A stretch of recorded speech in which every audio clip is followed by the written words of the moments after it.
సరుడిగా శ్రీ నరసింహ స్వరూపంలో సేవలందుకుంటున్న ఈ నారాయణుడుకు పానకమంటే ఎంతో ప్రీతి.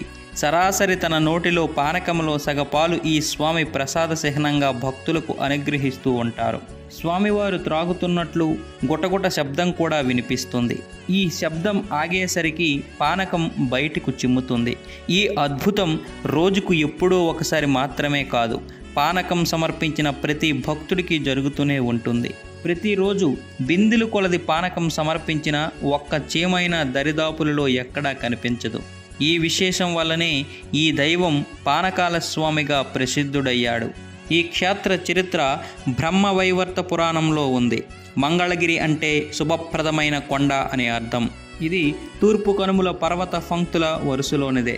దూరం నుంచి చూస్తే ఈ కొండ పడుకొని ఉన్న ఏనుగు ఆకారంలో కనబడుతుంది.